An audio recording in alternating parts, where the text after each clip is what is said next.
Ya, kita bersyukur saudara kalau kita masih ada di penghujung tahun ini dan masuk di tahun yang baru. Ya, tanggal 1 Januari 2025. Itu semua hanya karena anugerah Tuhan. Ya, jangan bilang karena kekuatan saya, jangan bilang karena kehebatan saya, jangan pernah bilang oh karena saya makan sehat, karena saya begini sampai sekarang itu saya sehat. Ya, saudara, firman Tuhan berkata, diberkatilah orang yang mengandalkan Tuhan dan terkutuklah orang yang mengandalkan kekuatannya dan kehebatannya sendiri. Banyak yang datang dan bertanya kepada saya, Bu, tahun 2025 Ibu dapat penglihatan apa? Tahun 2025 Ibu dapat apa, Bu, tentang tahun depan? Atau adakah prediksi yang Tuhan taruh di hati Ibu? Please saudara, Tuhan itu tidak berubah dan firman-Nya itu tetap sama. Nggak usah perlu tanya prediksi apa tahun 2025, penglihatan apa tentang 2025. Sekarang juga banyak orang bohong-bohong dengan penglihatan. Saya lihat ini, saya lihat itu. Ya, jangan terlalu dipercaya. Yang pasti saya bilang firman Tuhan itu tidak berubah dahulu, sekarang, bahkan sampai selama-lamanya. Apa yang harus kita lakukan, kita persiapkan untuk memasuki tahun yang baru. Ingat satu hal yang pasti, firman Tuhan berkata, Alkitab berkata bahwa ya di akhir zaman itu akan datang masa yang sukar. Masa ini tidak akan semakin baik ya. Apapun prediksi-prediksi, jangan hanya mendengar yang menyenangkan telinga. Percaya saudara bahwa Tuhan tuh pasti akan menyertai, Tuhan akan lakukan bagian kita. Maka firman Tuhan akan tergenapi di hidup kita. Ya, ayo lakukan bagianmu untuk memasuki tahun baru 2025. Ya, kita harus melakukan bagian kita dalam firman Tuhan. Ya, jangan mendengar oh nubuatan ini, oh penglihatan itu, penglihatan gini. Ya, kalau kau tidak melakukan firman yang sesungguhnya, maka ya tidak ada jaminan Bapak Ibu. Nggak usah cari penglihatan, nggak usah cari prediksi, nggak usah cari apa. Kita kembali kepada firman Tuhan. Itu yang benar.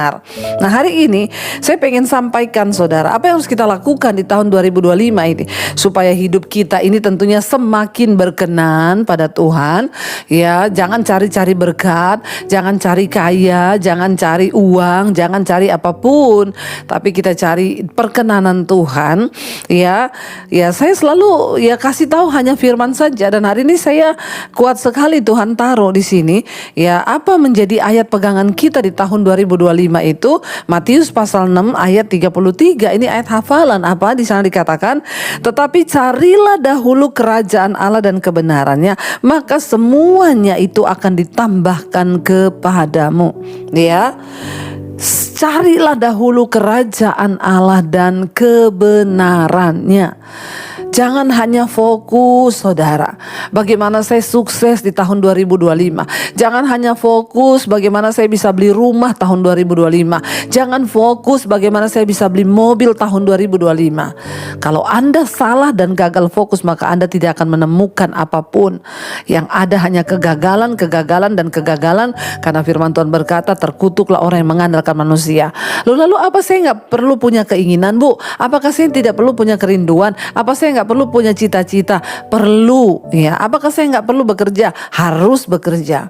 Tapi ingat, fokus utama kita tahun 2025, carilah dahulu kerajaan Allah dan kebenarannya, maka semua akan ditambahkan kepadamu.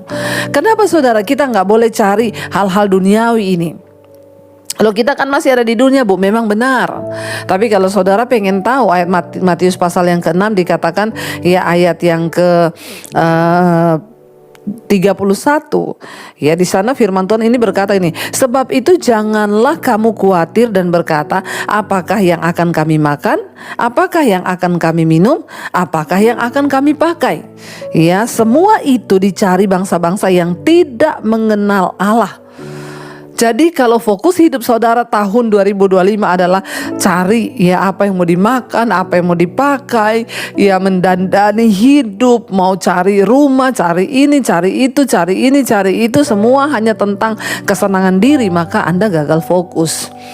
Ya, Apakah salah kita punya rumah baru? Enggak salah, harus, karena itu berkat Tuhan. Tapi jangan itu yang menjadi fokus kita, saudara. Tapi saya melihat ayat ini berkata, kamu enggak perlu khawatir tentang apa yang mau kamu makan, yang mau kamu pakai, rumah, mobil, semua. Ya, karena itu dicari oleh bangsa-bangsa yang tidak mengenal Allah. Bukan berarti kita enggak boleh bekerja, kita harus bekerja segiat-giatnya. Saya nih bekerja untuk Tuhan segiat-giatnya. Tapi Tuhan bilang, kalau fokusmu itu bekerja cari uang, ya maka kamu salah fokus. Kita harus bekerja dalam hal dikatakan yang nomor satu, carilah dahulu kerajaan Allah dan kebenarnya, maka semuanya itu akan Tuhan tambahkan sebagai bonus. Tahun 2025 kalau saudara mau melihat berkat Tuhan dicurahkan, ya maka ayo fokus dulu cari Tuhan, cari perkenanan Tuhan. Maka semua itu, kata firman Tuhan, itu akan ditambahkan, artinya bonus. Waktu kita mencapai goalnya Tuhan, Tuhan yang akan turut bekerja. Jangan pakai kekuatan kita. Dengan kekuatanmu engkau berusaha membangun sebuah bisnis, sebuah pekerjaan. Kalau kau tidak mengandalkan Tuhan, saudara, firman Tuhan bilang terkutuk.